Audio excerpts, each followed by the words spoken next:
En este vídeo seguimos avanzando sobre el tema 9 del curso de programación y lo que haremos es seguir con los ejercicios finales de Java Swing. En este caso se nos pide que creemos un cronómetro con segundos y centésimas. Este cronómetro deberá tener dos G-buttons para iniciar y reiniciar el tiempo de ese cronómetro. Entonces se nos pide que el botón de iniciar nos permita pausar el tiempo y volver a iniciarlo, mientras que si pulsamos en reiniciar, el contador pasará a estar a 0 y además se detendrá. Además, se nos pide ampliar esta aplicación, este cronómetro, para que si pausamos cuando el contador de centésimas está en 00, nos muestre un mensaje de diálogo. A través de un GOptionPane, pues nos podrá decir: enhorabuena, lo has parado en 00. Y algo importante es que el cronómetro en todo momento, las centésimas las deberá representar con dos dígitos. Si, por ejemplo, hemos parado el cronómetro en 1 segundo y 5 centésimas, deberá poner 1,2.05. Es decir, si las centésimas están entre el 0 y el 9, se deberá poner un 0 a la izquierda. Luego ya si las centésimas están entre el 10 o entre el 99, se deberá mostrar de forma normal con esos dos dígitos. Y bien, como siempre, lo mejor sería que primero, por vuestra cuenta, intentarais realizar este cronómetro. Y una vez ya tengáis vuestra propia solución, seguís viendo el vídeo y veis la solución que he propuesto yo. Y la aplicación pues sería algo similar a lo siguiente. Tendríamos aquí un cronómetro, si hacemos clic en iniciar, ese cronómetro se pone en marcha. Si hacemos clic en pausar, se para. Y en todo momento mostramos dos dígitos para esas centésimas.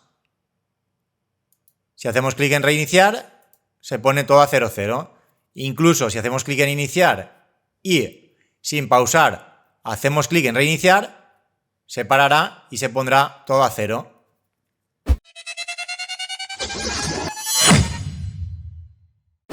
Y bien, aquí tendríamos una primera solución a este cronómetro. Para ello he creado una clase llamada cronómetro que hereda de GFrame y en esa clase he definido una serie de variables, un entero para las centésimas, un booleano para representar si ese reloj está en marcha o no, al que he llamado corriendo, luego un glabel para mostrar el reloj, un timer que me servirá para utilizar un evento que se ejecute cada cierto tiempo y luego los dos botones, el de iniciar, pausar y el de reiniciar. Entonces abajo tendríamos el constructor de la clase cronómetro, que es prácticamente todo el código, y luego ya un main que crea una instancia de esa clase que acabamos de crear. Entonces, aquí realmente lo importante serían cómo programamos esos eventos asociados a los botones y al tic del reloj. Aquí en esta primera parte definimos cada uno de los componentes y luego ya programamos tanto el reloj como el botón de iniciar, pausar, como el botón de reiniciar.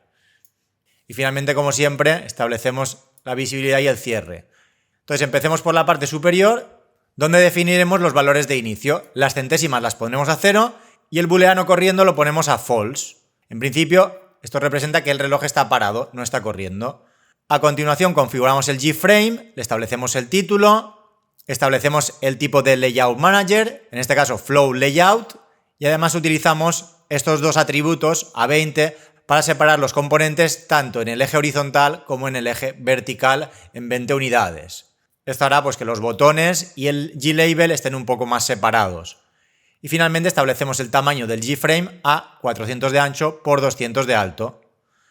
Creamos la instancia del glabel estableciendo como contenido de ese glabel 002.00. Además, sobre ese glabel añadimos una tipografía Arial en negrita y de tamaño 18. Finalmente añadimos al GFrame ese glabel. A continuación creamos la instancia del gbutton iniciar y lo añadimos. Y finalmente lo mismo con el botón de reiniciar. Creamos la instancia y la añadimos. Entonces de aquí tendríamos creada lo que es la interfaz y a partir de aquí vendrían ya los eventos que debemos programar. El primero de ellos se corresponde con el tic del reloj. Para ello, lo que hacemos es, a través del constructor de la clase timer, indicarle el delay y a continuación el código que se ejecutará en base a ese delay. Este delay está en milisegundos. Por lo tanto, cada 10 milisegundos, es decir, 100 veces por segundo, se ejecutará este código que hay entre llaves. Entonces, lo primero que hacemos es comprobar si ese reloj está en marcha. Si corriendo es igual a true, es porque el reloj está en marcha y deberemos actualizar el valor de ese glabel para que cambie pues tanto los segundos como las centésimas. Entonces, en cada tick de ese reloj, 100 veces por segundo, si está en marcha, incrementaremos las centésimas en 1. Y a continuación utilizamos una instancia de la clase DecimalFormat para crear un patrón. Este patrón, que entre comillas dobles contiene 2 ceros, lo que implicará es que siempre que utilicemos este formato, un número va a tener 2 dígitos. Si el número está entre el 0 y el 9, se añadirá un 0 a la izquierda. Si luego es un valor superior a 9, pues ya se representará el número con total normalidad. Entonces, después de crear el formateador, calculamos tanto los segundos como las centésimas. Para los segundos, simplemente dividimos entre 100. Como es un entero, se descartan los decimales y siempre que centésimas esté por encima de 100, pues ya me devolverá un valor entero indicándome los segundos. Si hubieran 1350 centésimas, pues me devolvería un 13. Llevaríamos 13 segundos. Mientras que luego, para las restantes centésimas, lo que hacemos es, sobre centésimas, hacer módulo 100. De este modo, siempre nos quedaremos con esos 2 últimos dígitos que representarán las centésimas que tiene cada segundo. Entonces, una vez tenemos calculados esos 2 valores, los establecemos en el glabel a través del método setText, utilizando, en ambos casos, el DecimalFormat que hemos creado antes. Entonces, a través de esta instrucción, pasándole los segundos, siempre tendremos esos segundos ocupando 2 dígitos. Luego los 2 puntos y luego para las centésimas restantes lo mismo. Al utilizar ese formato, en todo momento tendremos 2 dígitos para representar las centésimas. Entonces este evento lo que haría sería actualizar el reloj. Y luego más abajo tendríamos el botón iniciar-pausar y el botón de reiniciar. Veamos primero el botón iniciar-pausar, que realmente es el más importante. Aquí debemos tener en cuenta que pueden suceder 2 cosas: que el reloj esté en marcha o que no lo esté. Entonces, si está en marcha, se ejecutará este código, y si no lo está, se ejecutará el código del else. Entonces, en principio, la primera vez que pulsemos estará parado, por lo tanto irá al else. Lo que hará será poner el reloj en marcha, estableciendo el booleano corriendo a true.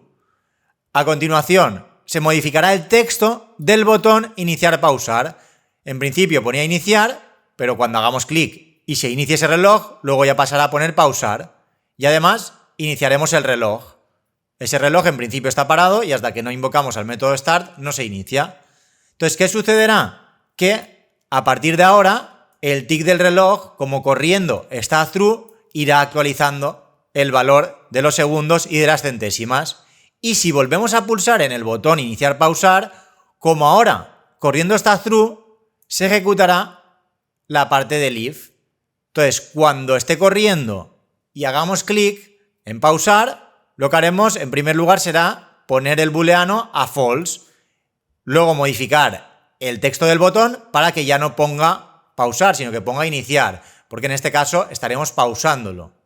Entonces, además, como se pedía en el enunciado, si lo hemos pausado y en las centésimas hay 2 ceros, mostraremos un mensaje de diálogo indicando pues has parado el cronómetro en 0 centésimas. Para ello lo podemos hacer fácilmente con módulo 100 sobre centésimas. Si recordáis, el total del reloj está almacenado en centésimas y a partir de esas centésimas obtenemos los segundos y con el módulo 100 las centésimas. Si el módulo 100 da 0 es porque las centésimas son 0. Entonces es cuando a través de este mensaje de diálogo mostramos un mensaje por pantalla. Entonces este método irá alternando entre el if y el else a medida que vayamos haciendo clic sobre el botón. Si está en marcha, hacemos clic, lo que hará será pausarse. Si está pausado y hacemos clic, pues entonces lo que hará será ponerse en marcha. Y finalmente, bajo de todo tenemos el botón de reiniciar. Aquí de nuevo añadimos una acción listener y aquello que tengamos entre llaves pues se ejecutará cada vez que hagamos clic en reiniciar. Entonces pondremos las centésimas a 0, el booleano lo pondremos a false, estableceremos el valor del botón de iniciar-pausar a iniciar y además el glabel lo pondremos todo a 0. Y con esto ya tendríamos todo el cronómetro. Si ahora, por ejemplo, lo ejecutamos, e intentamos pausar en 00, a ver si puedo. Bien, como podéis ver, al final lo he parado en 6 segundos exactos y me muestra ese G-Option Pane indicando pues en el título enhorabuena y con un mensaje has parado el cronómetro en 0 centésimas. Sin embargo, aquí tenemos un problema y es que este cronómetro no tiene suficiente precisión al utilizar el delay de la clase timer. Si ahora, por ejemplo, os fijáis en el reloj del sistema, el reloj de Windows, voy a intentar iniciarlo, por ejemplo, cuando llegue a 30. Y podréis comprobar que no es igual de preciso que el reloj del sistema, sino que va perdiendo tiempo. Fijaros, ahora voy a poner el reloj de nuevo y en teoría el cronómetro ha empezado cuando he puesto 30 en los segundos. Sin embargo, ahora ya va por el 48 y aquí vamos por el 12. Es decir, este cronómetro no funciona bien. Ahora cuando llegue a 0 deberían haber 30, pero todavía hay 19. O sea, como podéis comprobar, la diferencia es bastante notable. Es por ello que esta no es la forma más adecuada de crear un reloj preciso en Java Swing. Para mejorar esto, lo que se debería es utilizar la hora del sistema, ya que depende tanto de la máquina virtual de Java como del hardware, como de la carga del sistema, la ejecución de este timer. Entonces, si lo que queremos es tener mucha precisión, es mejor utilizar la hora del sistema y a partir de ahí hacer un cálculo. Entonces, para ello tenemos esta versión llamada cronómetro precisión. Aquí el código es muy similar, la única diferencia es que no vamos a utilizar una variable para incrementar las centésimas, sino que en el timer, aquí en el tick del reloj, lo que haremos es, si está en marcha, obtener la hora actual del sistema. Y para saber el tiempo que ha transcurrido, vamos a utilizar una variable llamada tiempo pausado. Y a ese tiempo pausado le vamos a sumar lo que es la hora actual menos el inicio de tiempo, que sería desde la última vez que hemos hecho clic en iniciar. En tiempo pausado lo que haremos es ir acumulando el tiempo que ha pasado, mientras que en esta segunda parte lo que hacemos es sumarle el tiempo que ha pasado desde la última vez que habíamos pausado hasta ahora. Entonces aquí se debe tener en cuenta que este system.currentTimeMillis lo que hace es contar los milisegundos que han pasado desde la hora Unix, desde el epoch de Unix, el cual se corresponde con el 1 de enero de 1970 UTC. Entonces, a partir de esa hora en milisegundos, podemos hacer un cálculo para saber el tiempo que ha pasado desde entonces. Entonces, lo primero que se debe tener en cuenta es que aquí en transcurrido, el primer valor de tiempo pausado será 0.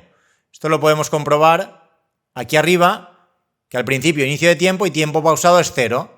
Entonces, antes de ver esta parte en detalle, debemos observar qué sucede cuando hacemos clic en inicio por primera vez. Entonces, en el evento iniciar pausar, deberíamos ir al else.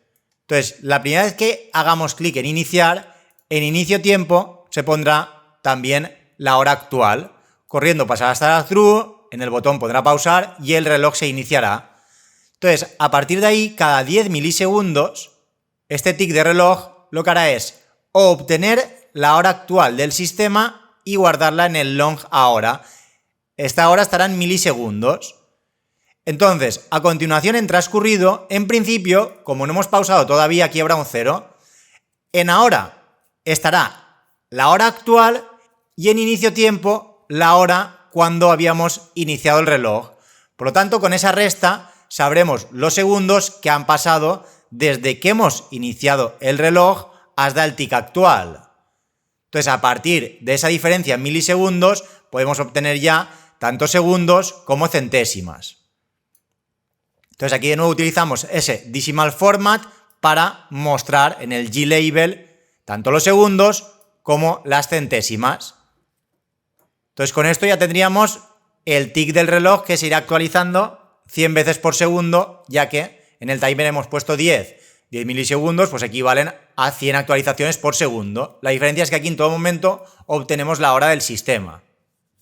Si ahora, por ejemplo, lo ejecutamos, utilizando este cronómetro y mostramos aquí la hora del sistema e intentamos hacer clic en iniciar cuando esté el reloj en 00. Ahora, si comprobáis, la precisión del reloj es exacta, ya que realmente se está fijando en el reloj del sistema. Fijaos que cambia al mismo tiempo y no hay ningún desfase en la precisión del reloj. Entonces este reloj es mucho más preciso.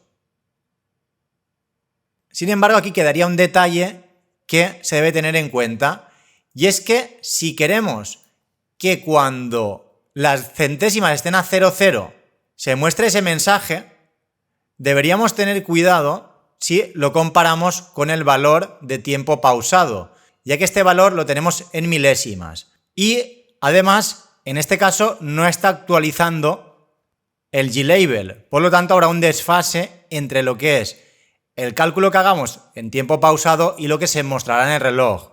Por ello, para solucionarlo y tampoco complicarlo mucho, simplemente he puesto como condición del if que el texto del G-Label termine en 00. Entonces con ello nos evitamos ese problema de precisión y siempre y cuando por pantalla veamos que se ha parado en 00, pues me mostrará ese mensaje indicando cronómetro en 0 centésimas. Aquí podríamos poner enhorabuena. Has parado el cronómetro. Ahora si lo ejecutamos, podemos comprobar que se inicia, se pausa, se reinicia, y si lo paramos exactamente en 00, por fin, al final, lo he podido parar en 14:00 y me indica, pues enhorabuena, has parado el cronómetro en 0 centésimas.